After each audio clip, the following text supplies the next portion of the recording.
सब बढ़िया। जैसे अभी बाजू कट की बात चल रही थी, वहां पर आह्वान किया गया कि गन्ने की लड़ाई भी यहीं से लड़ी जाएगी रेट के लिए, तो उसके लिए कब क्या व्यवस्था रहेगी यूनियन? अपनी बात कहते रहेंगे। गन्ने के रेट का आंदोलन देश में ही नहीं, इतने किसान संगठन बन गए कि एक झंडे के नीचे कोई आता नहीं। ये सरकारों की बड़ी पॉलिसी है।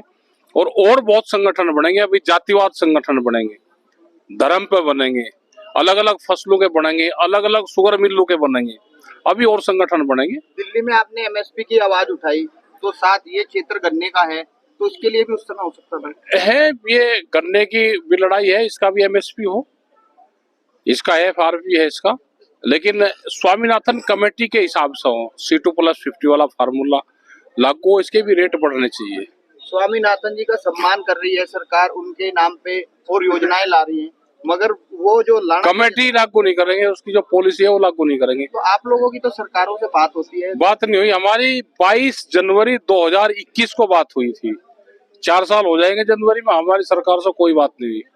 तो जैसे पुराली की बात करी जा रही है, तो यूपी में तो फिलहाल पुराली की लिए जो आंदोलन कुछ है, तराई वाला क्षेत्र है, उसमें कुछ लोग जला रहे हैं, कुछ उसका निस्तारण कर रहे हैं, कुछ उसका कटिंग कर रहे हैं। ज्यादातर किसान तो इसको घास में यूज करता है। घास में यूज करता है, जलाता नहीं इसको कोई। तो फिर पेमेंट की बात चल रही थी अभी, अब ब्याज भुगतान की बात चल रही वो थी। तो यहाँ पे जो धरना चल रहा था उनकी जिम्मेदारी थी, उनके कोई समझौता हुआ है तो वही बता पाएंगे।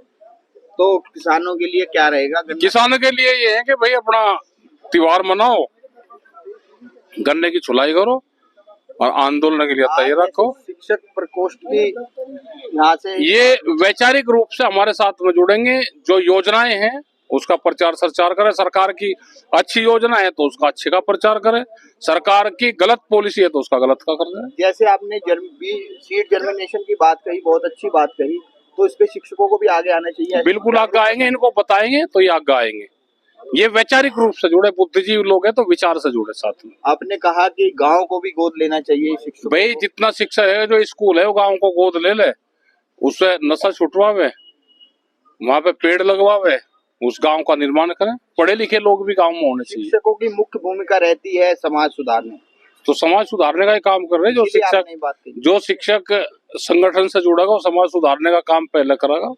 चलिए, धन्यवाद।